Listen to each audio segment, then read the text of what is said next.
My daughter hid why she came home late. When I found out what she was doing, I cried all night. The clock on the kitchen wall showed 11:47 p.m. when I heard the front door creak open. Again. My 16-year-old daughter Emma slipped inside like a shadow, her backpack hanging heavy on her thin shoulders. Her eyes were red. Not from crying. From exhaustion. This is a story that will break your heart before it heals it. Stay with me, because what I discovered about my daughter that night changed everything I thought I knew about motherhood, sacrifice, and love. This isn't just another family drama you scroll past. This is real. This is raw. And by the end, you'll understand why I couldn't stop crying. Emma didn't look at me. She never did anymore when she came home late. "Where were you?" I asked, my voice barely above a whisper. "Library," she muttered. "Group project." The same excuse. The fourth time this week. I watched her climb the stairs, each step slower than the last. Her jeans had a stain I'd never seen before. Her hair smelled like grease and coffee. Not books. Not paper. Not the library. Something was wrong. Terribly wrong. Before continuing, if this story is touching your heart, subscribe to the channel and tell us in the comments where you are watching from. Don't forget to ring the notification bell, because every day I'm bringing you stories of women who turn their deepest pain into a new good way of living their lives. For weeks, I'd been telling myself it was normal. Teenage rebellion. Growing pains. She's just being 16. But mothers know. We always know. That night, lying in bed, I made a decision. I would follow her. I would discover the truth. Even if the truth destroyed me. I had no idea that what I was about to find would make me question everything I'd done as a mother. Everything I'd sacrificed.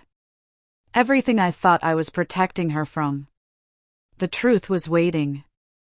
And it was more devastating than any nightmare I could have imagined. 5 years ago, my world collapsed in a single afternoon. Richard stood in our living room, suitcase already packed, and told me he was leaving. Not for a business trip. Not temporarily. Forever. "There's someone else," he said. "Her name is Claire. I'm sorry." Sorry. As if that word could hold together 15 years of marriage, a mortgage, and a daughter who still waited by the window for him to come home from work. Emma was 11 then. Old enough to understand. Young enough to be shattered. I remember her face when I told her Daddy wasn't coming back. She didn't cry. She just nodded and went to her room. That's when the silence started. The distance. The wall between us that grew taller every year. Richard moved into a house 3 times the size of ours. New wife. New life. New everything. Except new responsibilities. The child support checks came late. Sometimes not at all. Phone calls on Emma's birthday became texts. Then nothing. He lived 20 minutes away but might as well have been on another planet. I took a second job.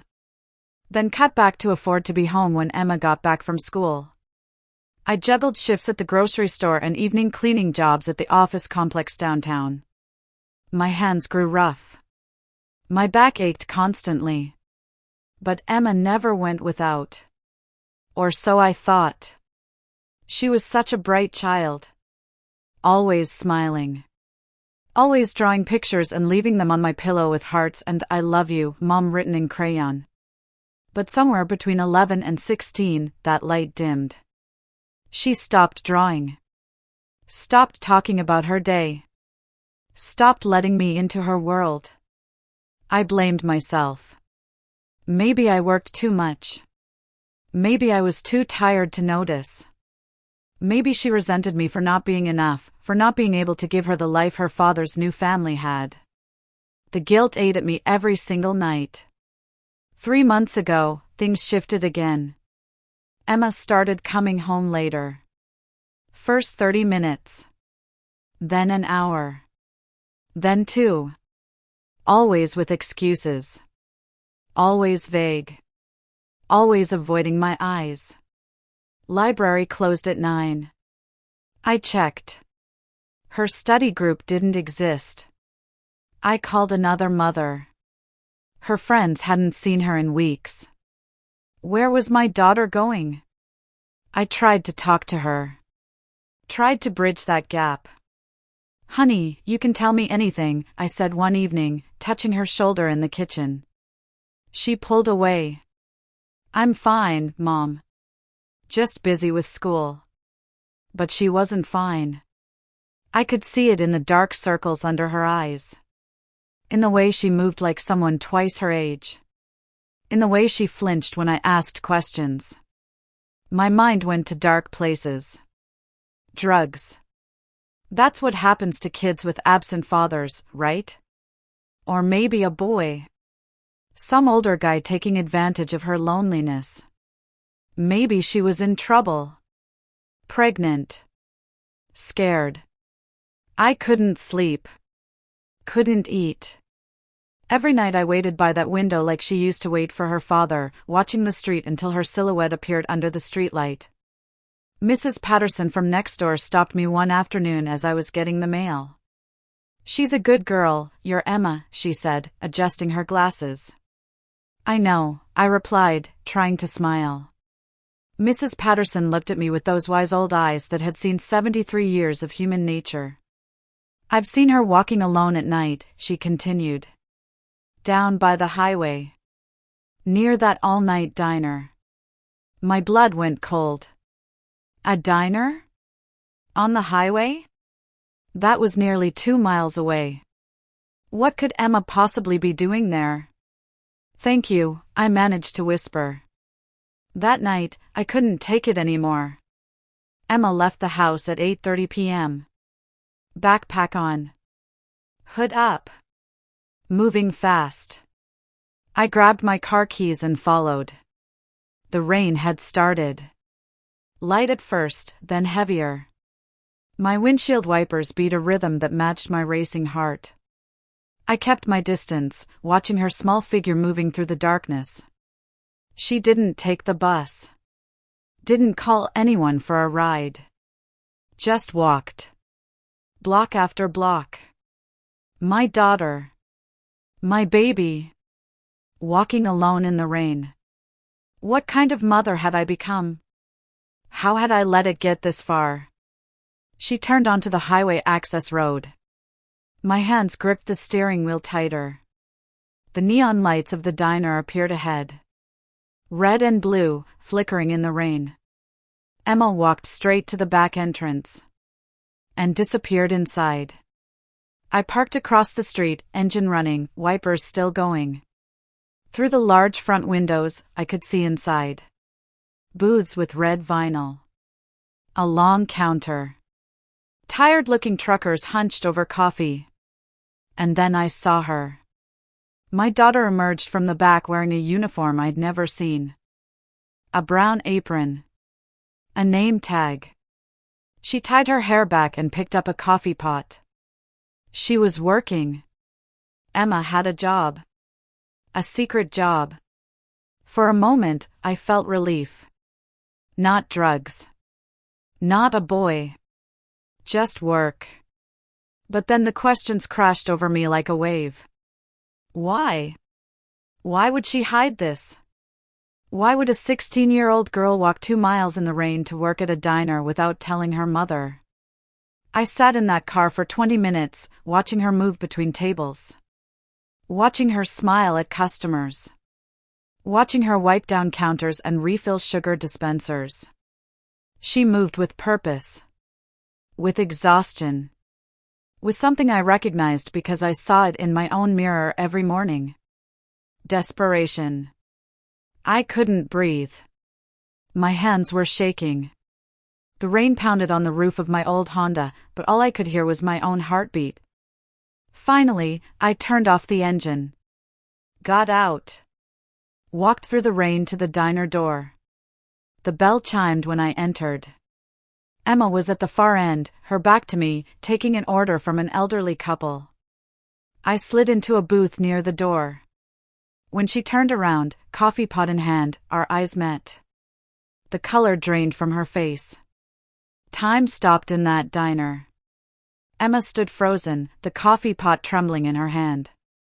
The elderly couple she'd been serving lipped between us, confused by the sudden tension. "I'll be right back," Emma whispered to them.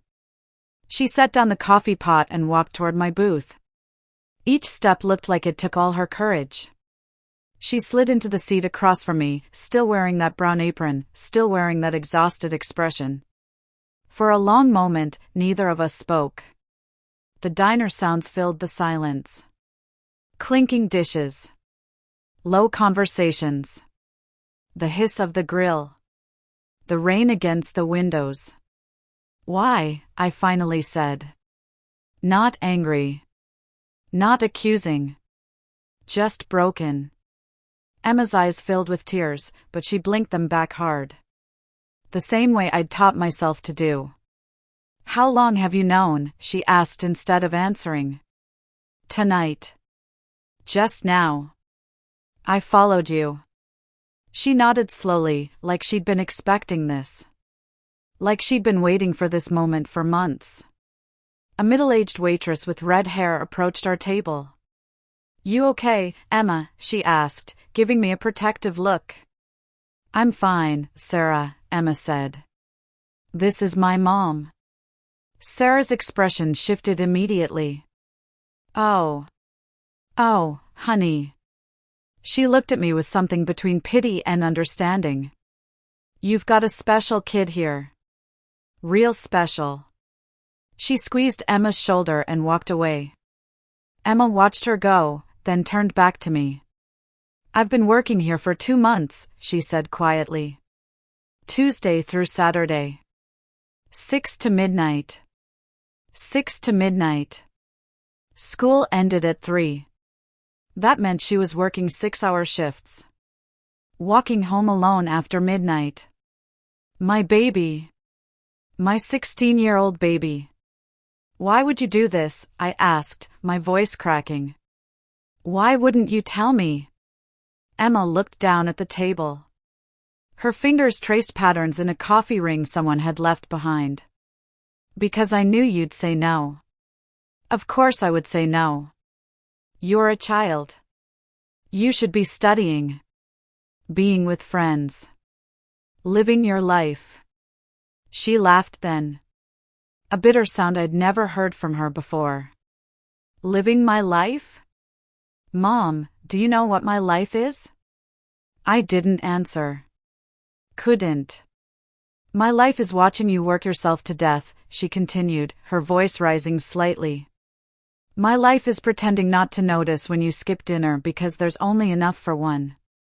My life is seeing the bills piled on the kitchen table that you think you're hiding. My life is hearing you cry in the bathroom at night when you think I'm asleep."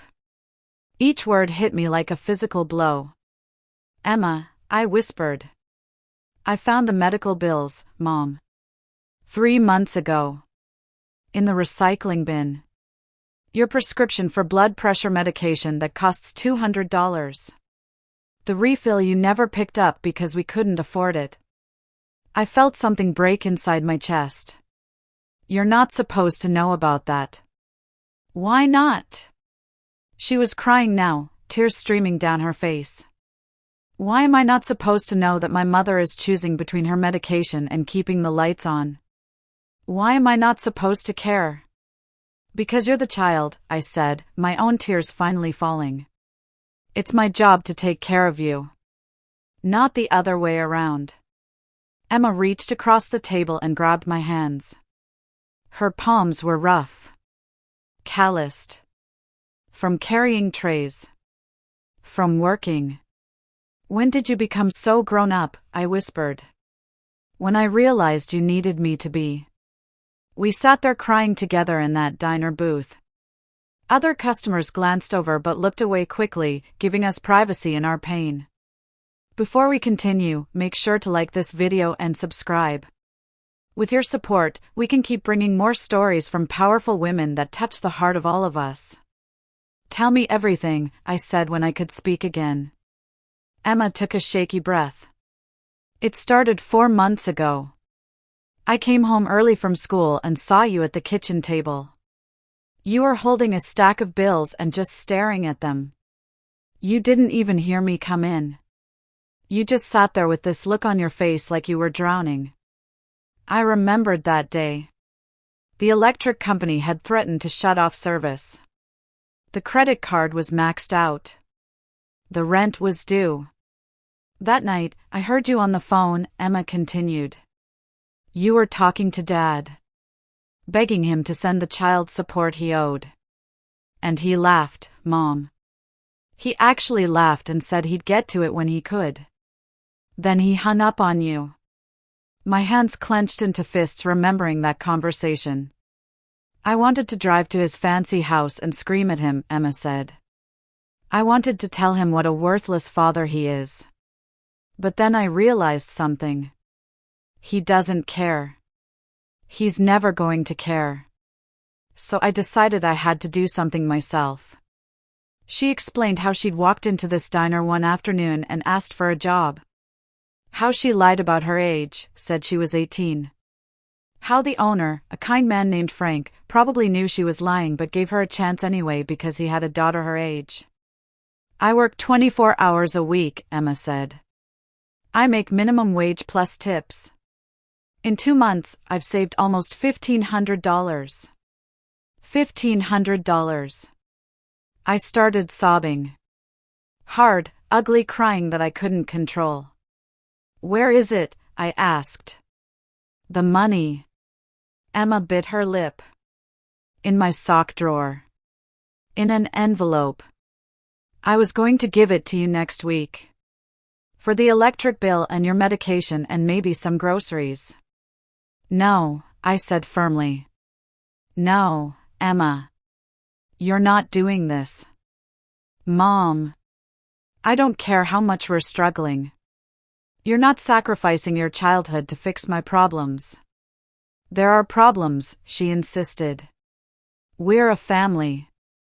Just because Dad left doesn't mean I'm not part of this family. Doesn't mean I don't get to help. Helping is doing your homework. Helping is cleaning your room.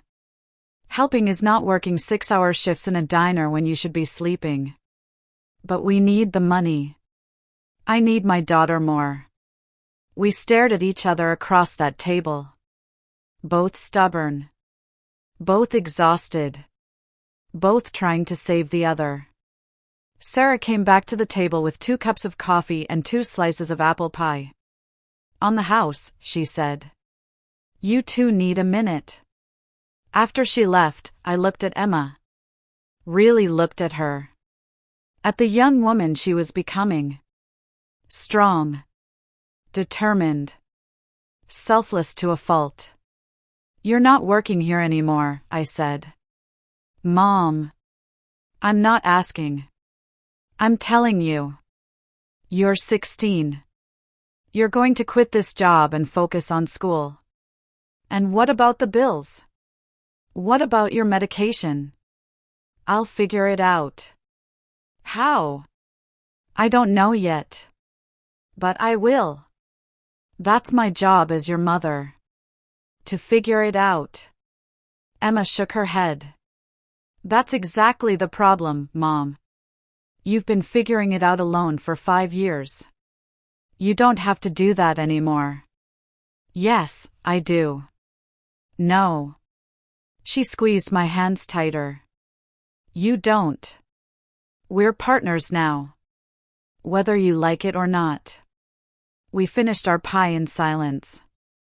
The rain had stopped outside. The diner had emptied except for one trucker at the counter. When we walked out into the parking lot, Emma took off her apron. I'll tell Frank tomorrow, she said quietly. Thank you. We drove home in my car, leaving the 2-mile walk behind. Emma sat in the passenger seat, looking out the window. Mom, she said as we pulled into our driveway. Yeah? I'm sorry I lied. I'm sorry I didn't notice.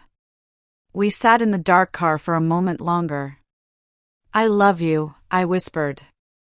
I love you too. But as we walked into our small house, I knew something had to change.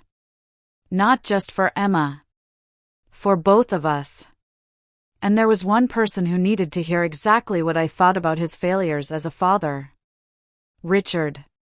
Tomorrow, I was going to his house. And for the first time in 5 years, I wasn't going to beg. I was going to demand. That night, Emma and I sat at our small kitchen table until 3 in the morning. We talked about everything. The things I'd been hiding. The things she'd been carrying. 5 years of silence broken in one long, painful, healing conversation. She told me about the nights she'd gone to bed hungry because she knew I'd eaten less so she could have more. About finding my rejection letters from better-paying jobs because I didn't have a college degree. About the scholarship applications she'd been filling out in secret, terrified of the cost of college, terrified of being a burden. I told her about the nights I'd cried myself to sleep wondering if I was enough. About the shame of asking for extensions on bills. About seeing her father's expensive car drive past our street once, knowing he was close enough to visit but chose not to. When the sun came up, we were exhausted but somehow lighter. Emma went to school. I called in sick to work for the first time in 2 years. Because I had somewhere else to be. Richard's house sat on a tree-lined street in the kind of neighborhood I used to dream about when we were married. Manicured lawns. 3-car garages. Houses that looked like magazine covers. I parked my old Honda in his circular driveway, right behind his BMW. My hands were shaking as I walked to the front door. How many times had I imagined this moment? How many times had I rehearsed what I'd say? But now, standing there, all those rehearsed words disappeared. I rang the doorbell. Claire answered. Perfect hair. Perfect makeup. Perfect expression of annoyance. Can I help you? She asked, like I was selling something. I'm here to see Richard. He's busy. I don't care. Something in my voice made her step back. I walked past her into the foyer. Marble floors. Crystal chandelier. Pictures on the walls of Richard and Claire on vacation in places I'd never been. No pictures of Emma. Richard appeared at the top of the stairs in a bathrobe. What are you doing here? He asked, coming down slowly. We need to talk. You can't just show up. Our daughter has been working at a diner, I interrupted. 6 nights a week. Until midnight. For 2 months. He stopped on the bottom step. She's 16 years old, Richard.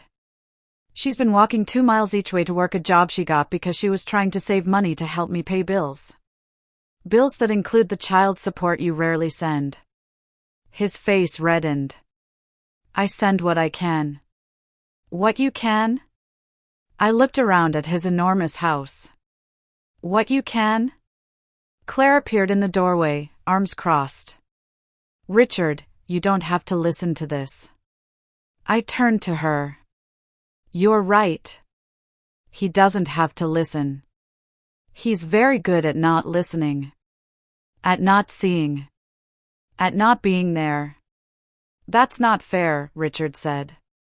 Fair? I stepped closer to him. You want to talk about fair? Fair would be showing up to your daughter's parent-teacher conferences. Fair would be calling on her birthday. Fair would be being a father instead of a monthly check that comes late if it comes at all. I've been dealing with things, he muttered. We've all been dealing with things. The difference is Emma and I deal with them together. You just ran away. The words were pouring out now. Years of silence. Years of swallowing anger to protect Emma. Years of making excuses for him. She found my medical bills, I continued. Did you know I have high blood pressure now? Did you know I can't afford my medication? Your daughter saw those bills and decided she needed to get a job to help. Richard looked at the floor. Claire's expression had shifted from annoyed to uncomfortable. She's a child, Richard. A child who's been working herself exhausted because her father abandoned his responsibilities. I didn't abandon. Yes, you did. You left us. You started a new life. You pretended we didn't exist unless it was convenient for you. His jaw clenched. What do you want from me? I want you to be her father. I want you to send the child support you owe. Every month. On time. I want you to call her. Visit her. Show up in her life. Claire spoke up then. Richard gives what he can afford. We have expenses too. I whirled on her. Your expenses? Your designer clothes? Your vacations? Your cars? Those expenses? That's enough, Richard said, finding his voice. You can't come into my house, Anne. This isn't about your house. This is about Emma. Remember Emma? Your daughter? The one who used to wait by the window for you? The one who cried herself to sleep for 6 months after you left? The one who's been trying to hold together a life you helped destroy? My voice was rising. I didn't care. Let the neighbors hear. Let the whole street hear. She's brilliant, Richard. She's kind. She's stronger than both of us combined. And you're missing it. You're missing her entire life because you're too selfish to see past your own comfort. I'm not selfish. Yes, you are. You're selfish and you're a coward. You ran from responsibility. You ran from the hard work of being a parent. You ran from anything that required you to sacrifice. He took a step toward me, angry now. You don't know anything about sacrifice. I laughed. A harsh, bitter sound. I know everything about sacrifice. I sacrificed my career to raise our daughter. I sacrificed sleep. I sacrificed meals. I sacrificed any chance at a life of my own so Emma could have stability after you destroyed her world. Tears were streaming down my face now, but I didn't wipe them away. And you know what the worst part is? Emma still loves you. Despite everything. Despite your absence. Despite your broken promises. She still loves you. Because that's the kind of person she is. That's the kind of heart she has. I took a breath, steadying myself. So here's what's going to happen. You're going to start being a father. Real child support. Every month. On time. You're going to visit Emma. You're going to call her. You're going to show her that she matters. And if I don't? Richard's voice was quiet now. Then you'll have to live with the fact that you had a daughter who would have walked through fire for you, and you couldn't even be bothered to cross town. The foyer went silent. Claire had tears in her eyes now too. She looked at Richard with an expression I couldn't quite read. Disappointment, maybe. Or recognition. How much? Richard finally said. How much do you need? I shook my head. This isn't about money. This is about Emma. This is about you choosing to be her father. I can send more. Monthly. I'll set up automatic payments. It was something. Not enough. But something. And Emma, he continued, his voice cracking slightly. I'll call her. I'll try to do better. Don't try. Just do it. I turned to leave. My legs felt weak. My whole body was shaking from adrenaline and emotion. At the door, I stopped and looked back at him. She worked at a diner, Richard. Our daughter. Because she thought she needed to save her mother. Think about that. Think about what kind of man you've become that your 16-year-old child felt more responsibility than you did. I walked out into the morning sunlight. My hands were still shaking as I drove away from that perfect house on that perfect street. But something had shifted inside me. For 5 years, I'd been carrying shame. Shame that I wasn't enough. Shame that I couldn't provide everything Emma needed. Shame that our life wasn't picture perfect like Richard's new one. But Emma didn't need picture perfect. She needed real. She needed honest. She needed a mother who showed up, even when showing up was hard. And that's exactly what I'd been doing all along. I'd been enough. More than enough. Emma had been trying to save me, but I'd been saving her all along. Saving her with love.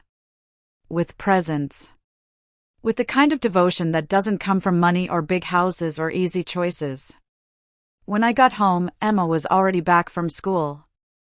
She was sitting on the porch steps, waiting. "Where were you?" she asked. I sat down next to her. "I went to see your father." Her eyes widened. "What? Why?" "Because someone needed to tell him the truth. About you. About us. About what he's been missing." "What did he say?" I put my arm around her shoulders. "He said he's going to do better. I don't know if he will. But I needed him to know that his daughter is extraordinary. And that he's been failing her." Emma leaned her head on my shoulder. "You didn't have to do that, Mom." "Yes, I did. For you. And for me." We sat there on those steps as the afternoon faded into evening. Cars passed. Neighbors waved. Mrs. Patterson brought us lemonade without saying a word, just a knowing smile. "Mom," Emma finally said. "Yeah? Thank you for fighting for me. Always, baby. Always." That night, I made Emma quit her job at the diner. She protested, but not as hard as before. I think part of her was relieved. I also made a phone call. To Mrs. Patterson's church. They had a community assistance program I'd been too proud to ask about. Pride doesn't keep the lights on. Pride doesn't fill prescriptions. Sometimes strength means knowing when to accept help. 3 months have passed since that night in the diner. Life hasn't become perfect. Richard sends the child support now, every month, on time. He's called Emma twice. Visited once. It's not enough, but it's more than nothing. The church program helped with bills until I could catch up. I got my medication. The pressure in my chest, literal and metaphorical, finally eased. Emma's grades improved. She joined the school newspaper. She laughs more now. Real laughs that fill our small house with life. We started a new tradition.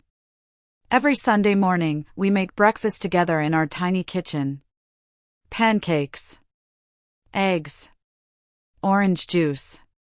Nothing fancy. But it's ours. Last Sunday, as we were flipping pancakes, Emma turned to me. "Mom, I've been thinking." "About what?" "About what happened. With the job. With everything." I waited, spatula in hand. "I'm not sorry I did it," she said quietly. "I'm sorry I lied. But I'm not sorry I tried to help." I set down the spatula and turned to face her. "I know, baby. And that's what broke my heart. Not that you wanted to help.